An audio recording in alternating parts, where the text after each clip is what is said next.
Greg ghosted me for like 2 weeks because he was doing this back and forth between deciding to be with his girlfriend or was he going to be with me. And the youth pastor, very close friends of ours, told him he had to decide. And he chose her.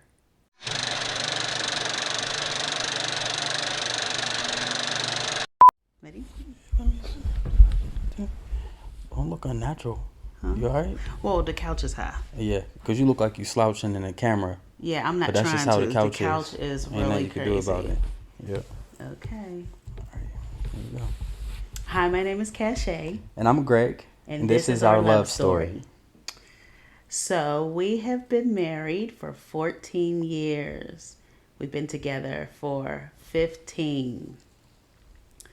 How do we meet? Oh. Church. Yeah. That's how we met. Do you remember when you met me the first Yeah, I remember. I tell you this all the time. Absolutely. Uh-huh. I remember the first time I noticed you. I can't recollect, and you know how my memory is. I can't recollect the exact first time I met you, even though you remember yours, because you told me earlier today. I did. But I remember you singing a solo Mm-hmm. at our youth function at a Judah Jam at church, and I always mess up the color of the dress. No, you said it right. Outfit. It was it was a velvety. It wasn't the Judah Jam, but I know what you're talking about. The black velvet dress. It was a Judah Jam to me because it seemed like just this magical moment. But because you got a couple years on me, you were just an older, very pretty girl. And I was like, man, I could see a glow around you. What? For real, I could see a glow around you. And one of the most beautiful voices I've ever heard in my life, man, come from a young person. And so, and out here singing Yolanda Adams songs, you know what I mean? That's my mom's fault. But it was magical for me. And but from there, you know, over the many years, you were my friend. Mm-hmm. But I remember that moment that stood out to me. I said, "Yo, that's wild. She is beautiful, and that voice is just as, if not more beautiful, than she is." And I was 10. 10? 10 years old? Yeah, 10 or 11. Yep. It's something like that. I was 13, I think, the first time. So when I started at the church... Yeah, I was 11. Yeah, you're right. I was 13. I didn't start singing until I was 14. So the first time that I noticed Greg was one of the pastors had called him up to sing. And he had such an amazing voice and also a kid. And so when I was growing up, there was nobody that sang around me. It was only me. So it was always like on the spotlight because you're the only one. Mm-hmm. So when I heard another kid sing, and I felt the same too. His voice still to this day is like amazing. That's why people always want him to feature on love songs. Because Greg has such a wonderful, beautiful voice. Even though he always, you know, I be trying to put you on Facebook sometimes, but you have your voice is amazing. And I remember hearing it, and I was like, oh, you know, and that was it. Mm. And then the next time I think I saw you was the Judah Jam. Mm-hmm. Now, I had on blue and white that day. Okay. So you're talking about a different time, because I did have a black velvet dress. Every time you say it, I know what you're talking about. I had a black velvet dress, but I was singing solos, and I didn't really do anything else for about a year at the church. So this time, I had on blue pants and a white shirt, and I walked into the room because the minister of music and like the youth leader at the time told me to go. We all met back to pray. And so I went back to go pray with the other youth that were going to be performing that day. And I opened up the door, and Greg turned around first, and he was like, hey. I felt... With my pop bottle glasses. Yeah. And I felt so welcome and stuff, because growing up, my family went to church, but didn't. My grandma participated in things, but we didn't. And so, and my mom did before she got sick, but I never really got to see that. I only heard about it. So this was like my first time being involved in a program, and I always was very, very shy. And so I kind of, I didn't get cornered into doing it, but You got caught.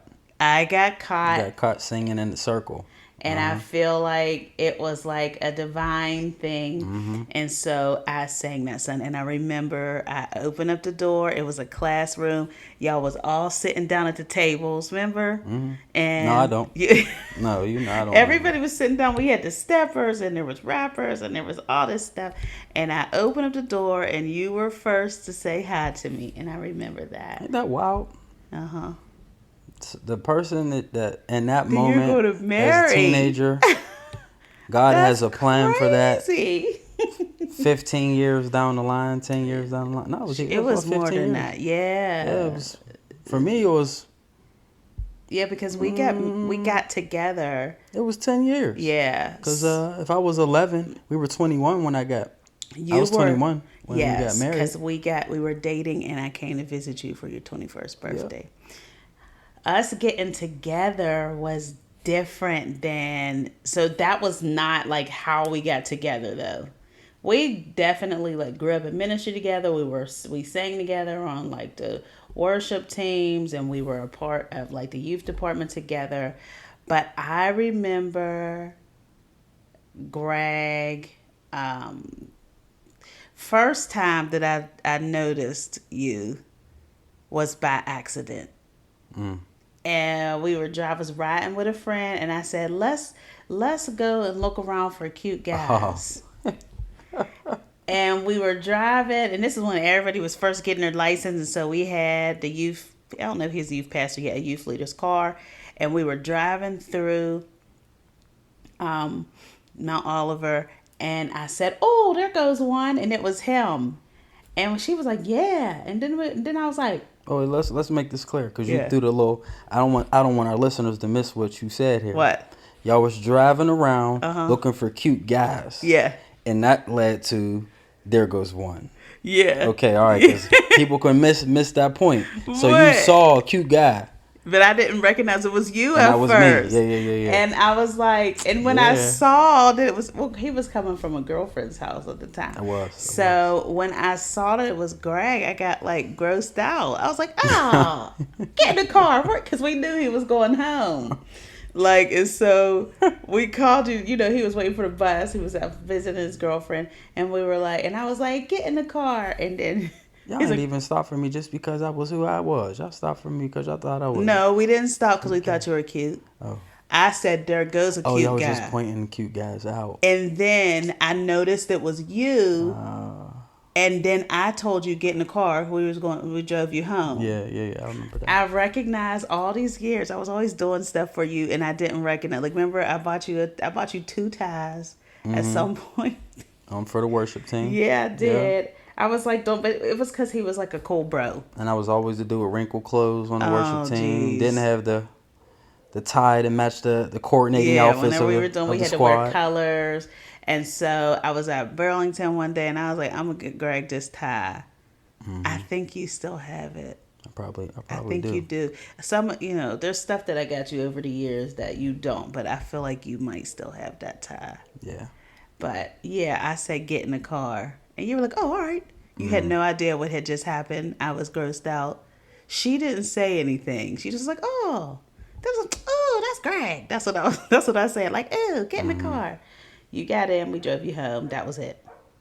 Then Greg went away to college. And then a second time he came back. He looked like a man. Yeah, I came back home to visit from college. Yeah. Might have been a school break. Yeah, and you had been like working out. You had gained some weight. You had been working out some. You was standing around the church looking like a superstar or something. Everybody was all around you like, Greg, but not like the girls were trying to get with you, but just like everybody wanted to talk to you because you were home from school. Yeah. And, you were standing around talking to everybody, and he was looking good. And I was talking to myself, walking around the church, like, because I couldn't say it to nobody. And I was just like, Greg is like, looking nice. I didn't know how to say. I didn't know what to say. And that was it again for me. Mm-hmm. And then you called me to check on me. Mm-hmm. And then we start talking. And I feel like it just took off from there. On my side. Yeah.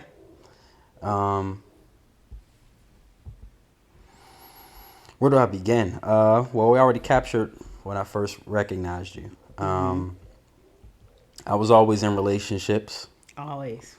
Even though we're young relationships, but and while in college in a relationship, in a way, that relationship wasn't going well. Mm-hmm. And her already being my friend, there were times when we communicated. Yeah. And I don't know. I really don't remember how. I really don't. I remember how or what may have sparked the conversations. But I called you one day. You called me and left a message. Yeah. And you were like, "Hey, Shay, I just wanted to check on you and see how everything's going with the worship team and blah, blah, blah." And I remember getting a voicemail and I was like, well, what would we talk about? Mm-hmm. It was really strange. Yeah. Which was weird because the only other times we talked was like on the phone, was like when you were home, and it was like about the worship team and stuff like that, or when you called me to get your girlfriend's number so you could try to talk to her to make her your girlfriend. But that was like it wasn't. And I was like, what would we talk about? And then I worked up the nerve to call you back. It was awkward. It was almost like inside something was going to happen that was beyond me, that I didn't. It was weird that I felt like that. There was no reason for it. There was no basis for it. And but I called you back and we talked for like an hour or something. Yeah, I was with my college people. We were in our on campus recording studio, making music, preparing for an event that we were putting together. And you came to mind. I remember I was standing in the stairwell of the music building. Yeah. Like the basement stairwell, and I called, man. I remember the feeling too. As we're talking about it, I told you stuff will come back as we talk. I remember the butterflies I felt when I was talking with you, and it was like, oh man, that was different. That was a different conversation. I didn't expect it to feel that way. And then from there, we talked. We start talking like every day. Talk regularly, man. Yeah. We start talking like every day. And while my relationship was going south, it was, which was surprising because this relationship we thought from the outside was like the one.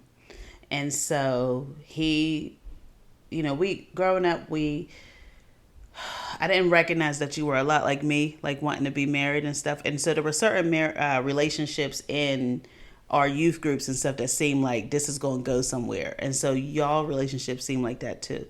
So I didn't know what was going on behind the scenes. So I would ask him like, oh, how are y'all doing? And then the first time that I always say this, which is funny, like the first time that you started telling me how bad it was, I was so like surprised because I didn't know. Like I found later that I had wrote like in my diary because I kept dealing with dogs, and I was like, man, why can't I be with somebody who treats me like Greg treats his girlfriends? I want somebody to be like Greg, even though I did not look at you like that. I didn't have a crush on you. And I remember like the youth pastor at the time, and he used to be like, y'all sleeping Greg? Y'all sleeping Greg? Because Greg used to have like all this acne, and once all this clears up, that's what he used to do. And we like, man, Greg, ain't nobody getting with no Greg. I mean, he's cool, And so it was left field. It was a surprise, and we were talking like every day, and we were talking for longer and longer,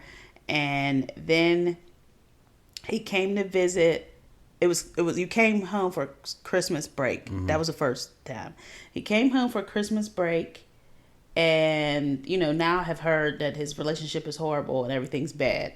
And I had a song I wanted us to do together. And so Greg learned a song, wish he had the motivation to do that now. Yeah. A duet to do for service. Yes, he did this. He learned the song.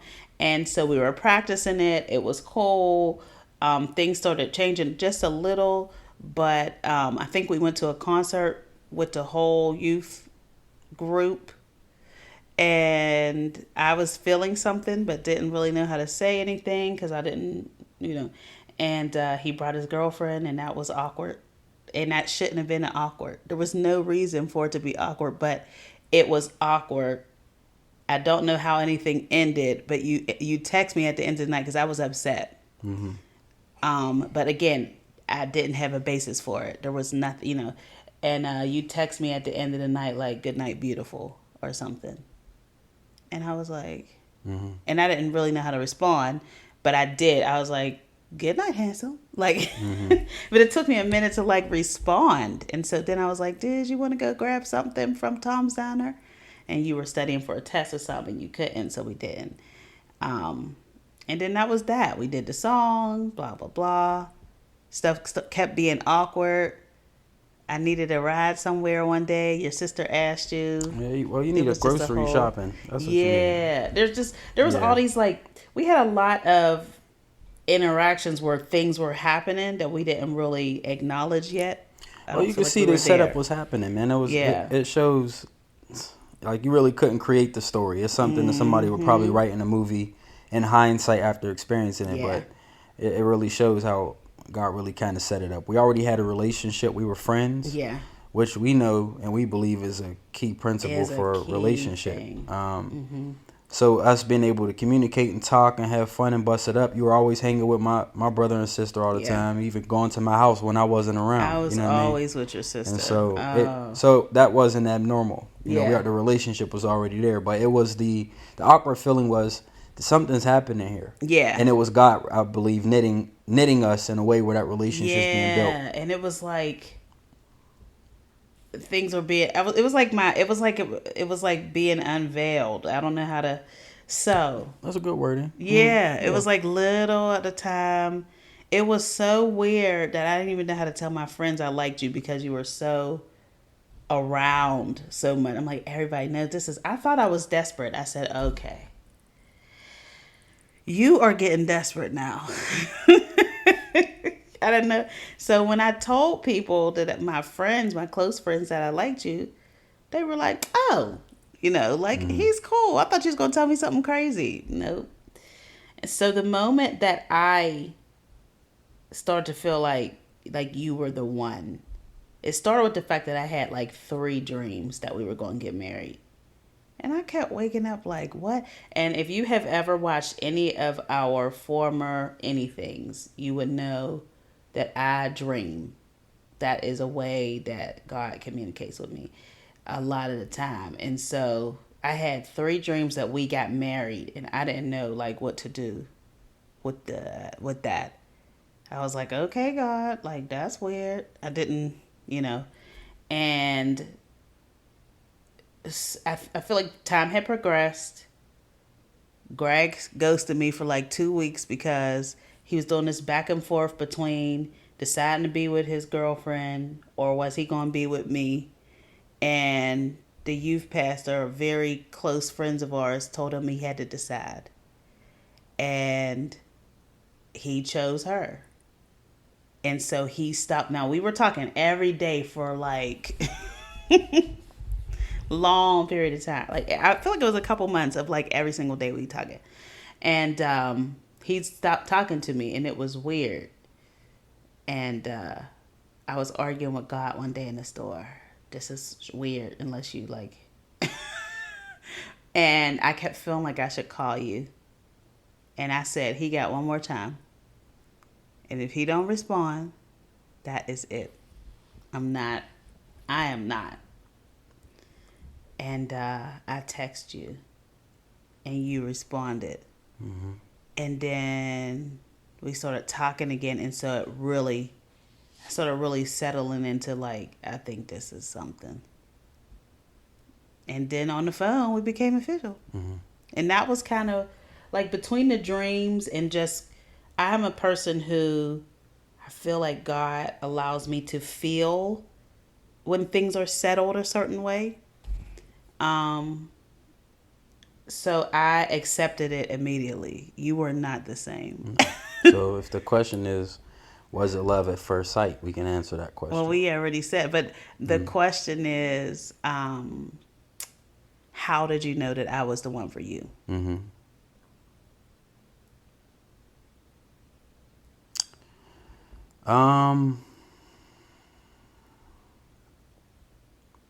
I prayed when I was in the relationship. I needed confirmation from God. When I made the choice, because I felt uncomfortable with us continuing to talk while I'm in a relationship, I said, God, you got to make this clear, because I'm torn emotionally. I'm torn. I don't know what to do. What the relationship I'm in right now is not going well, and I felt like she may be the one that could potentially be my wife. But what I'm feeling over here with Shay is real. Yeah. And so I need you to give me some guidance, because I'm not sitting there trying to bounce back and forth. And so you always provide all the detail. It's very foggy in terms of the timeline for me, but you always say, like 2 weeks. I stopped talking to you. It was like 2 weeks. And it was true. I don't remember all the details of it, but I do know that I made the choice to stick with the relationship that I was in. Yeah. And it didn't go well. And Yeah. it didn't get any better. And when I got that message from you, that's when I knew it was like, all right. Yeah. So it was March the 6th on the phone. Mm-hmm. We became official boyfriend and girlfriend. Yep. And when I commit to something, I commit to it. Yeah. So, as I already said, I was always in relationship, because I think we've always seen marriages. Yeah. So I've always wanted to be married. That isn't something that I was afraid to get involved in. Just never was ready for it. Truthfully. Yeah. You don't know that until you start stepping into it. You don't know it. Yeah. But as we were talking, relationship felt comfortable. Yeah. And I'm like, okay. Yeah. This is real. And then we had that conversation on the phone about. We skipped such a big part. So Greg came back on Valentine's Day. And we went, me, him, and his sister were supposed to go to the movies. You remember this? Mm-hmm. And something happened. We ended up not going to the movie, came back to his house.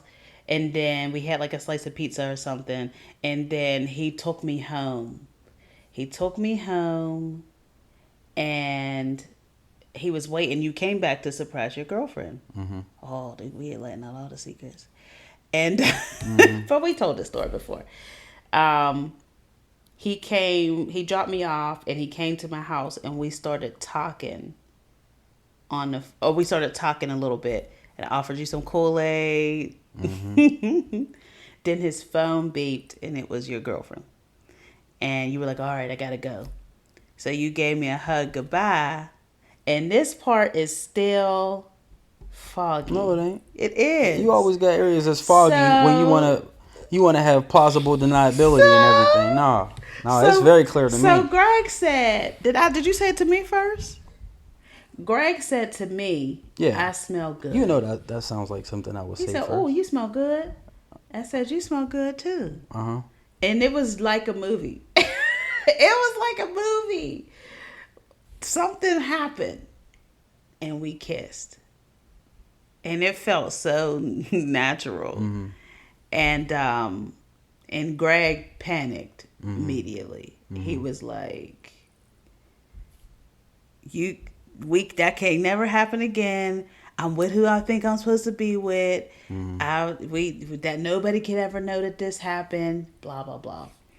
And that's when I told you I had 3 dreams that we were married, and you were like, and you still like freaked out and left still. Mm-hmm. Then he ghosted me for 2 weeks after that, and then we ended up talking again, and we never stopped talking after that. 2 weeks after that, we got engaged. The next year, we got married. Mm-hmm. So that was a sped up after the long. Mm-hmm. But that part was really important because that was where the you have to choose actually came from. Mm-hmm. Because now, we had a couple there.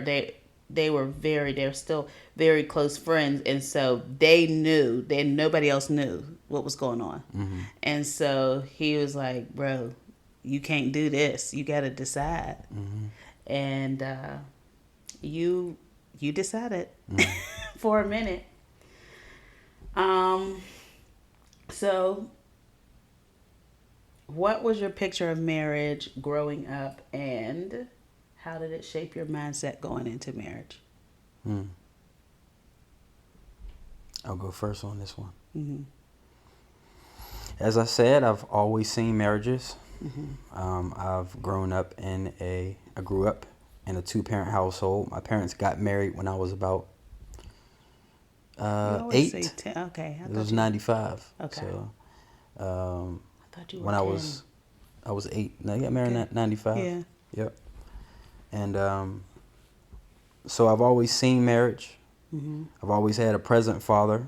Mm-hmm. So in terms of a man staying home, I always saw that. Mm-hmm. I saw somebody commit. In church, we always had marriages happening. Mm-hmm. Marriage was something that was pushed heavily around us. Mm-hmm. That it was the cool thing to do. Mm-hmm. People were getting married young. We got friends that were married 19 years old. Yeah. You know what I mean? And so it's something that I've always pictured doing one day. Mm-hmm. I've always wanted a girlfriend. Always wanted to be in a relationship. Yeah. And so my picture of marriage was it was something I one day wanted to do. Mm-hmm. I didn't have a timeline. I wasn't saying at 23, at 24, I want to get married. I'm Yeah. sow my royal oats until that time frame. No, I was committed. Yeah. You know what I mean? And so Yeah. my picture of marriage it's something I always thought was a cool thing. Yeah. And I thank God for that because there was other people that got different stories. Mm-hmm. So did you feel like that so that view of marriage is kind of what shaped, so did you feel ready when you got married because of your Yeah, I did. And I think that this almost 15 years of marriage has reassured what my feelings were not knowing about marriage. Okay. What that means is I came into marriage really not having a real picture of what to expect. I don't think anybody does. No, but because I didn't have a real picture, I was excited about jumping in. Yeah. So me too. I was in love with the idea of marriage. Yeah. So it did not make me afraid to commit and jump into a relationship. Yeah. And a lot of people are afraid to jump into marriage because of the poor advice that they get, the bad examples that they see, the divorce, the broken relationships, the abuse. And so they're like, I don't know if I want to do that. For me, I saw marriage. Even though you really have no idea what you're going to deal with in marriage, I had a beautiful picture that it's a good thing to do. Yeah. So it did shape my picture of it. It shaped my mindset of relationship. Yeah. If we're going to fast forward to today, if my picture of marriage now is different than what it was then, absolutely. Yeah. Of course. Because there are things that we've gone through that you never imagined. You know what I mean? And so, but I also see the beauty of it. Yeah. I see how strong our bond has become, how great we communicate. You really are my best friend. And there are people out there that, oh no, your girl can't be your friend. Man, Yes, y'all some suckers. If I got to spend the rest of my life with her, she's going to be my best friend. You're my confidant. You're somebody I can confide in more than anything. Although I do appreciate and have a place in my life for male relationships. It's different. In terms of a person who I know has my back and doesn't have any ulterior motives, you've been that person. You've been solid.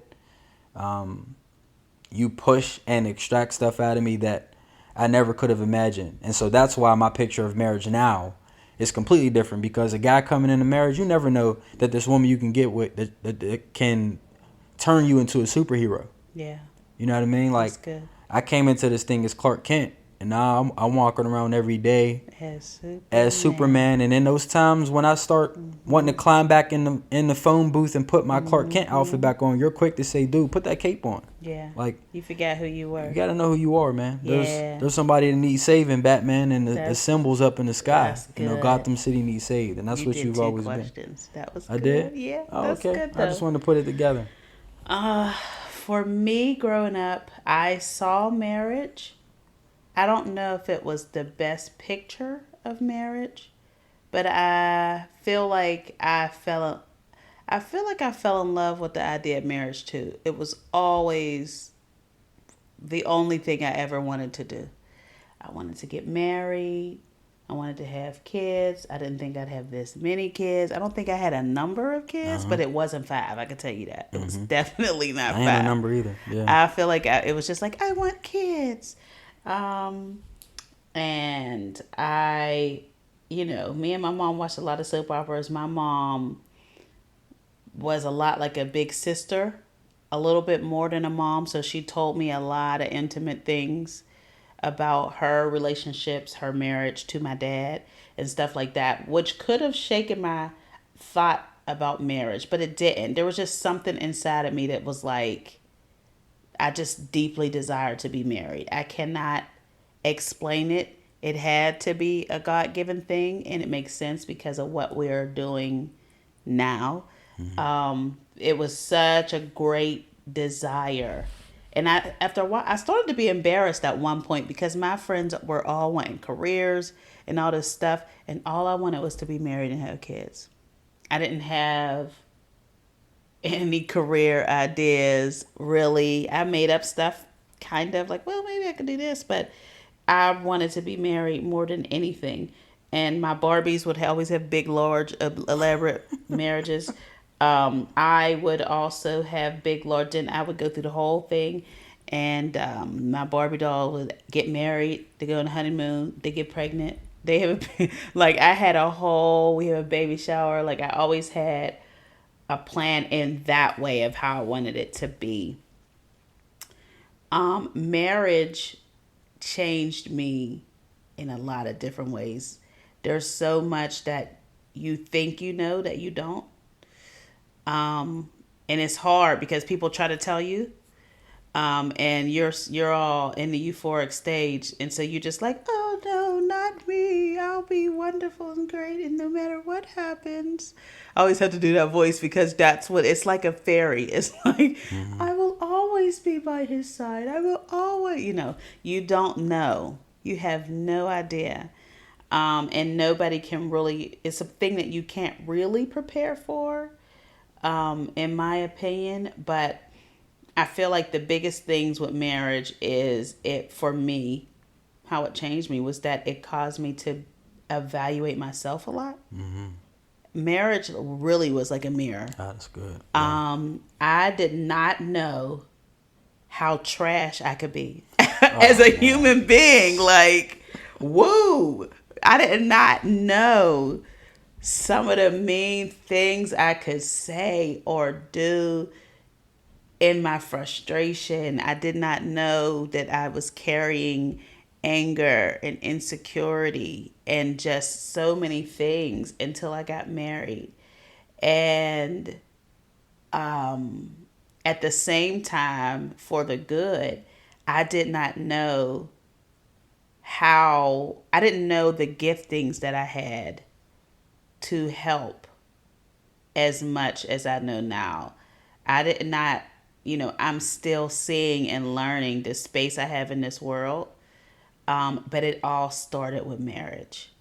I really have learned a lot about myself, for good and bad, but the good part is great. I also never experienced love the way that you have loved me. And I did not know that I almost feel a little bit emotional. I didn't know how hard it would be to accept love that way. I had a hard time.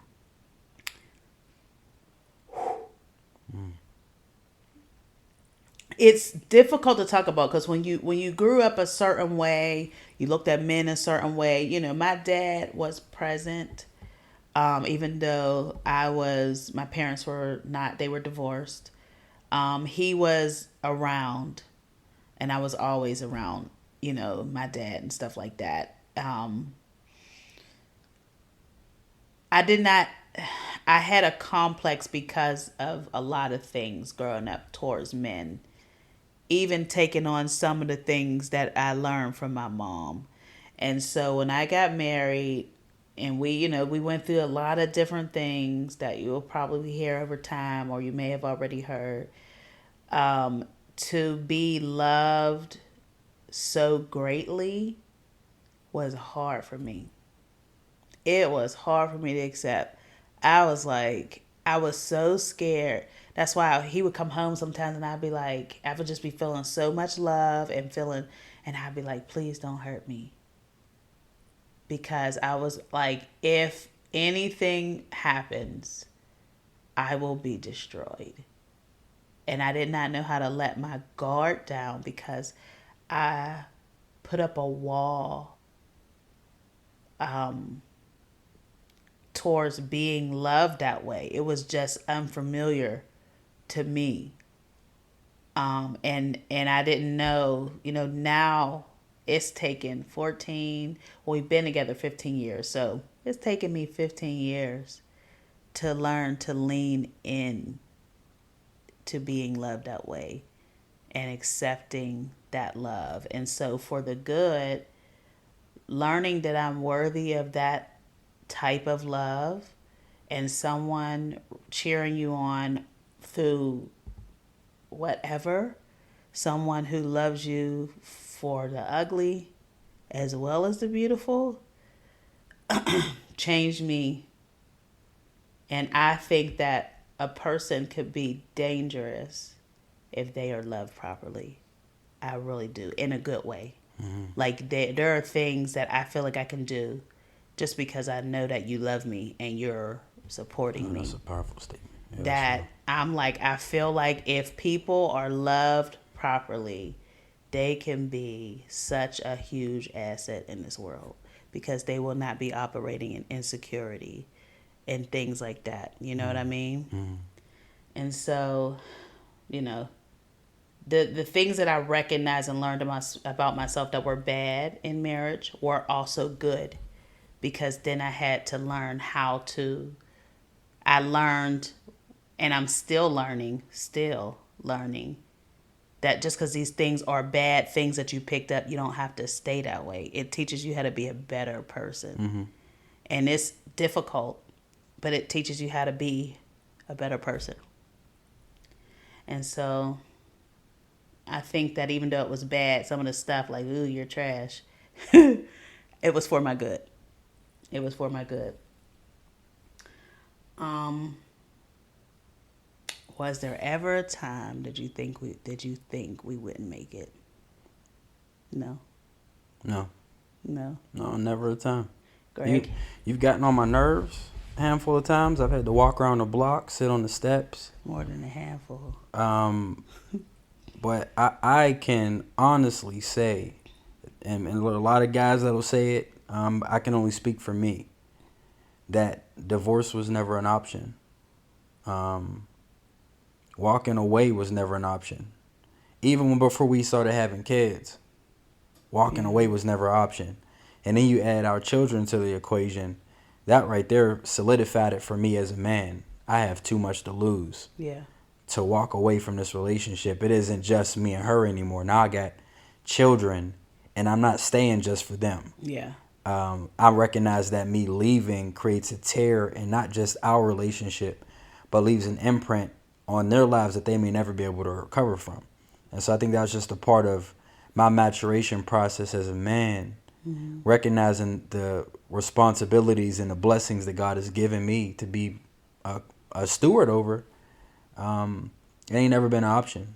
Yeah. And I stick to that 10 toes down. It never will be an option. Mm-hmm.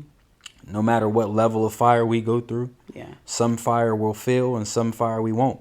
Yeah. I mean, we may not even smell like the smoke that we're in, but you know what I mean? Nah, that ain't no option. I feel like I feel similar.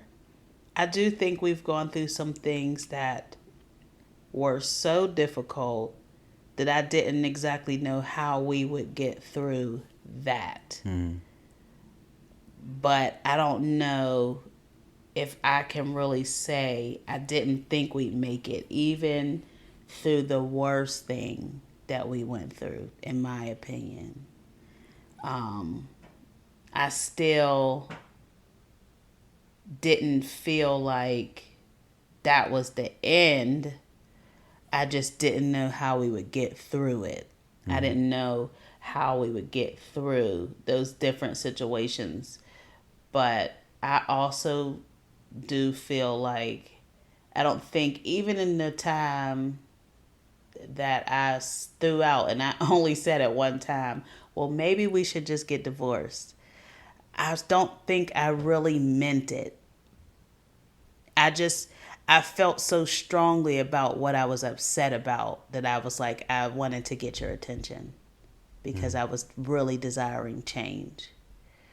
But I don't think I'd ever went through with it.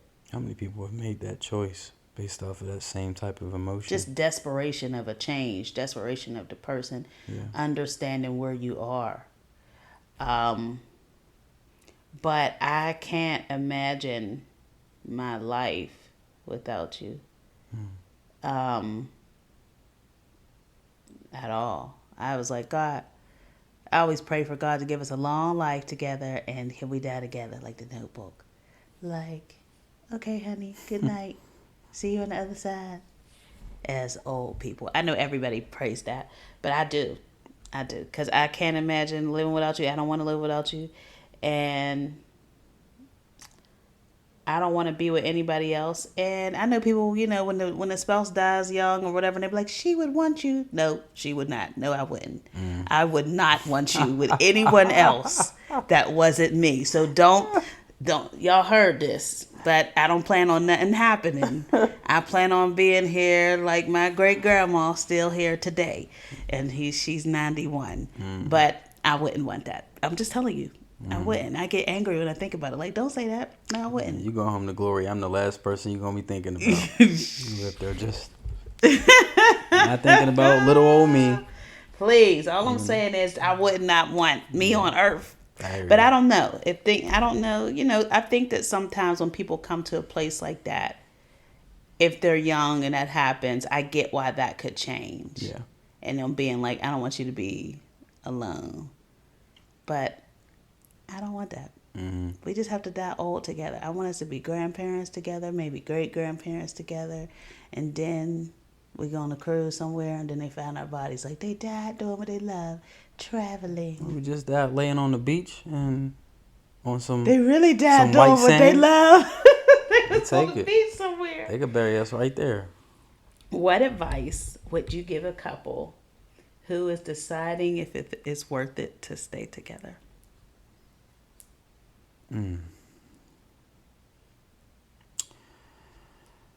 I would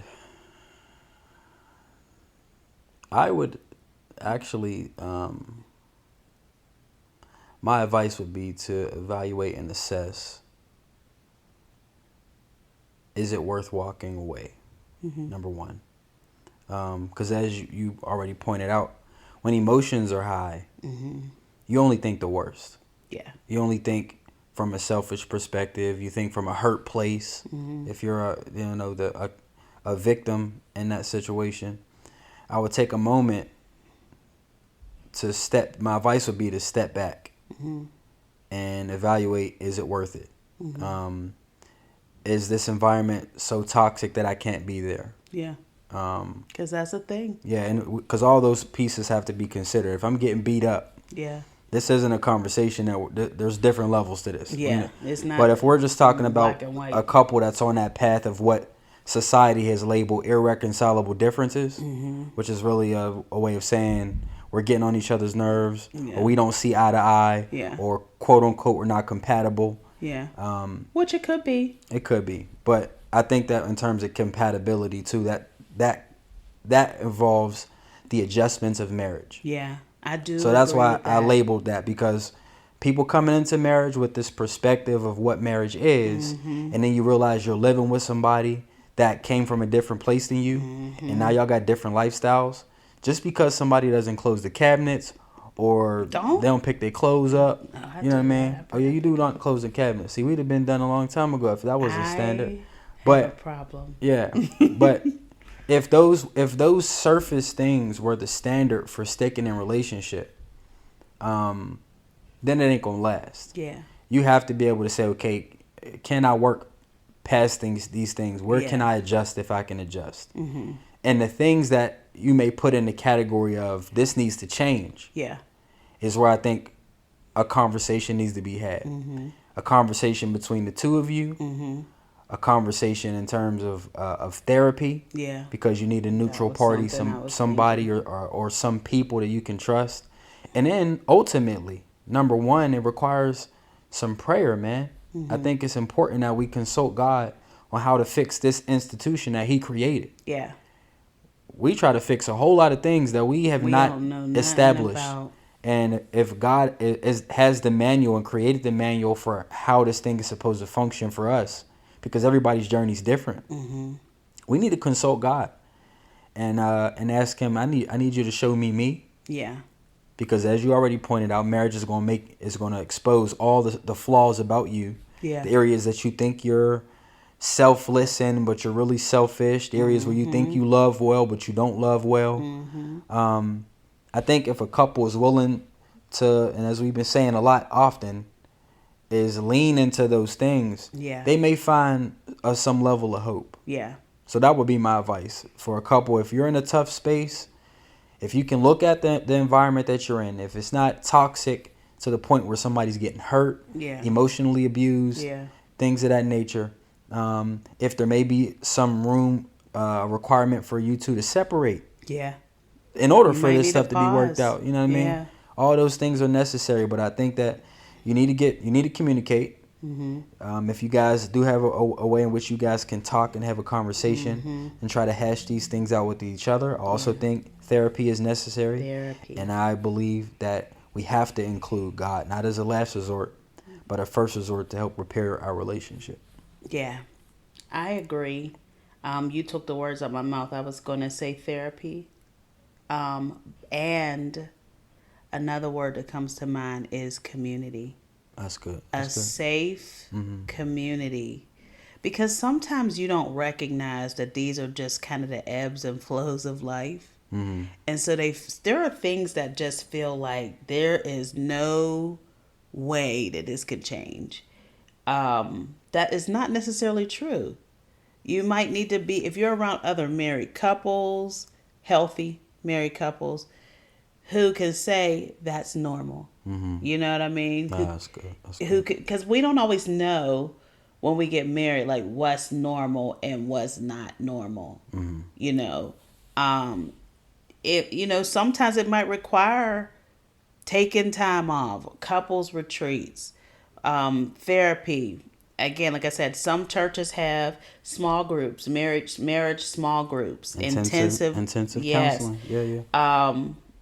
And if you've tried all those things, and that's not, it's not like step 1, step 2.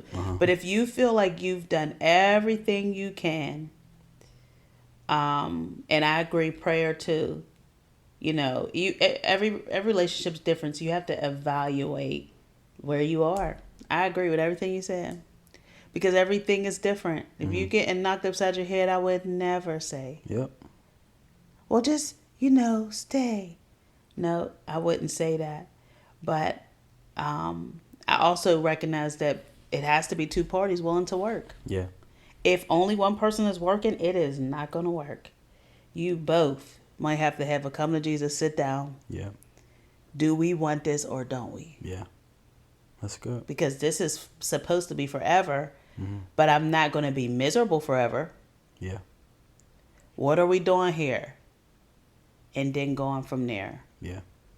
But definitely consulting God, looking at yourself, considering what have you done? Have you tried therapy or found some kind of safe place, and then make a decision after that. Everybody's situation is not going to end on the rainbow side, unfortunately. Yeah. But the hope is that with one of those avenues, if not all, it can. Yeah. I think the beauty in that restoration is you learn another form of God's love for us. Yeah.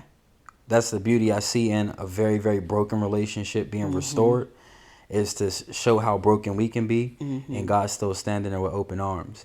So when you see something like that, it's like, man, talk about taking ashes and making beauty. Yeah. Because there have been some rocky relationships where people are like, there's no way this is going to bounce back. Yeah. And there really is I don't agree that there is just a black and white. It's not. Yeah. If you have been married for any period of time, that there's so much in between that nobody can give you the answer for. Absolutely. It's your life. It's your marriage.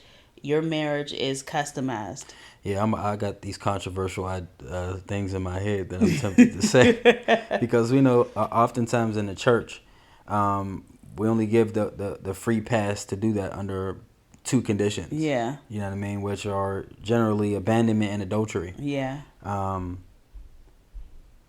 But I think about how people are committing adultery or abandoning their spouse in many different ways. Yeah. And yeah, you know what I mean? Like, you know where I'm going with that. I do. You know, I think about that if I am consistently and unrepentantly abandoning my wife for my job or for my church responsibilities or for my friends and family, that is desertion. and I'm destroying still. It is abandonment. It is. Whether you always, live here or not. It ain't always Harlem if Nights. You choose, hey kids, put your mom on the phone. Yeah. You know what I mean? That is so good. People don't good, like man. to talk about that, but that is excellent. And I never thought about it like that. If that it goes back to if two people, if only one person is working. Yeah. You have abandoned this relationship. Yeah. It is still desertion. Yeah.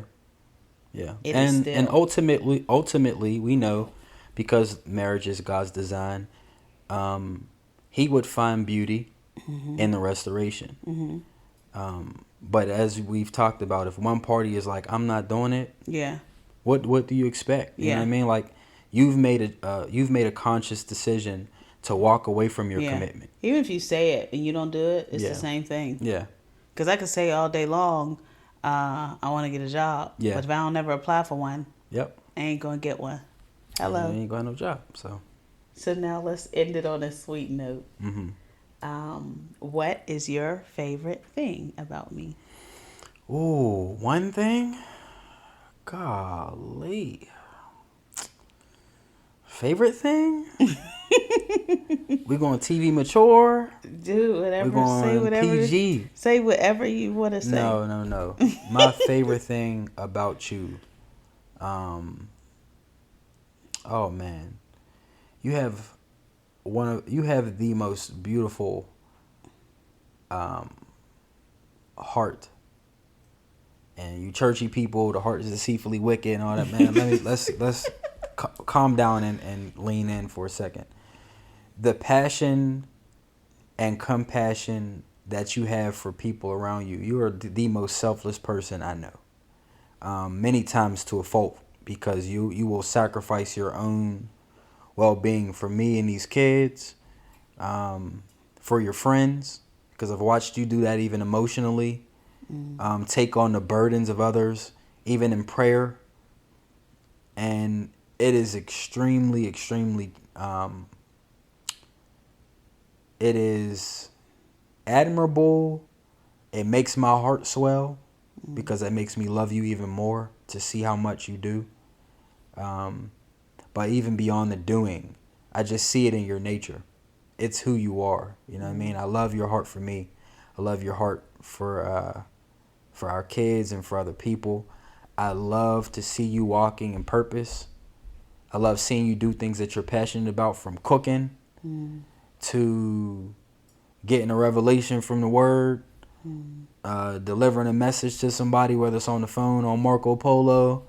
You know what I mean? There's so many things that I love watching you be you.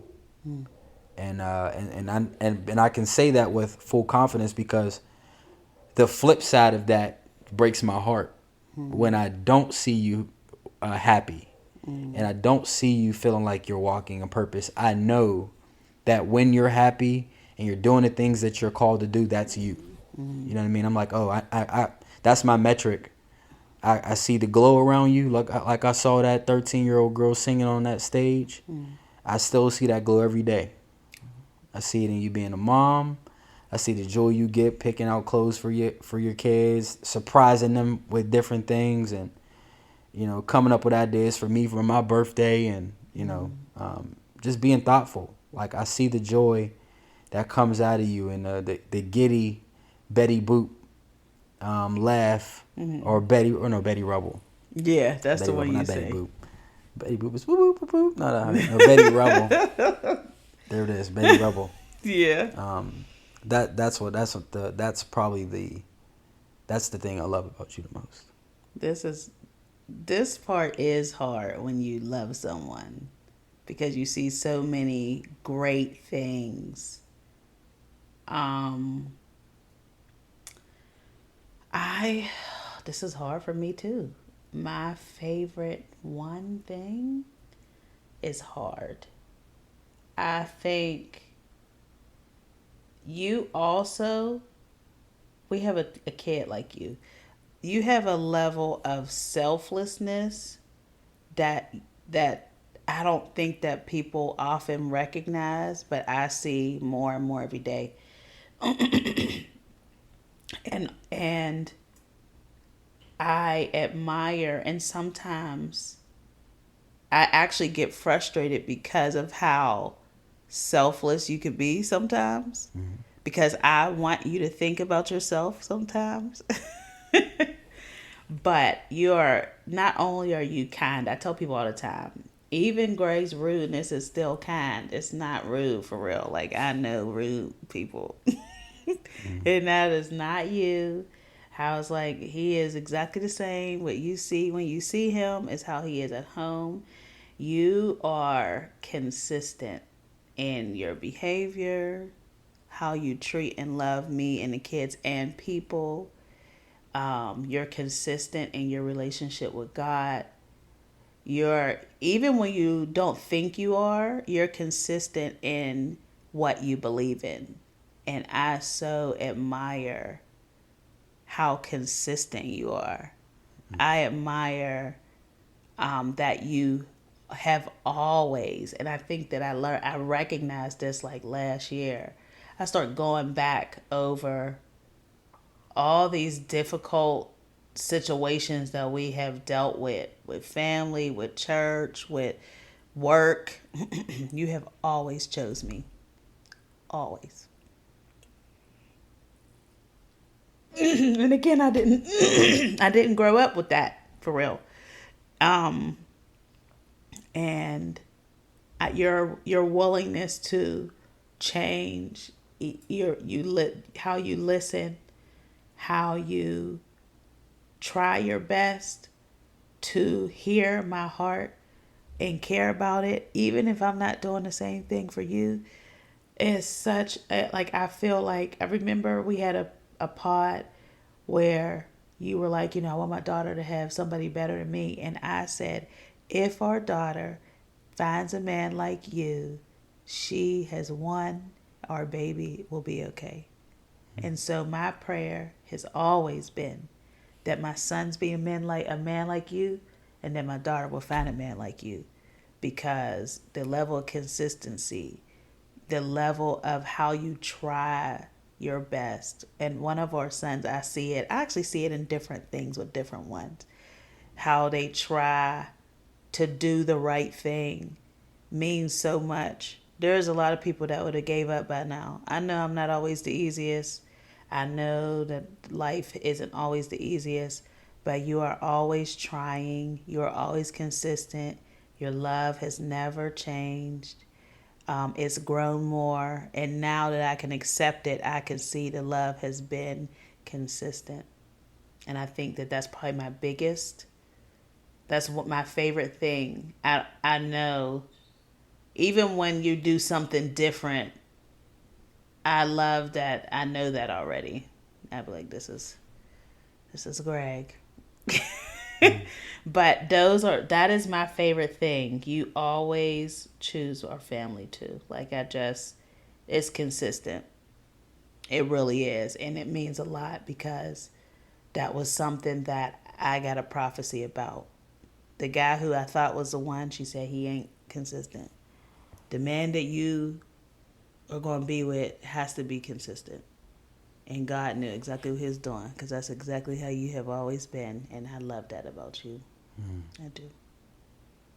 Love you, girl. I love you too. Get some love. So let me get some more.